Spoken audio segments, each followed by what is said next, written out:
How to install your RJ45 Cat6A shielded field termination connector for MPTL applications from Next Infrastructure. Take the F/UTP shielded cable that will be used in the installation and make a circular cut 1 to 1.5 inches from the tip of the cable using a cable stripper.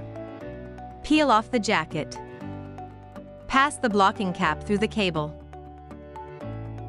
Unwrap the shield from the stripped section of the cable, fold it backwards and remove all but a 10 mm segment. Then bend the metal wire of the grounding system and completely remove the plastic sheet around the twisted pairs. Separate the braided pairs. With a cutter plier, carefully trim the cross pairs separator. Now unbraid all pairs to jacket base and then trim ends flat. Insert the conductor wires into the cable management bar according to the color code to be implemented in the installation, whether in configuration A or B. With a cutter plier, carefully trim the excess cable. Bend the metal wire of the grounding system around the segment of trimmed shield on the edge of the jacket. Now wrap the copper foil tape around the edge of the jacket.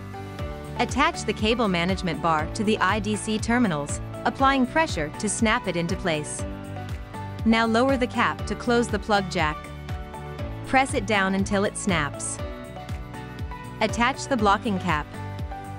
Push it against the connector and screw clockwise till it falls into place. With this, you have learned how to install your RJ45 Cat6A shielded field termination connector for MPTL applications from Next Infrastructure.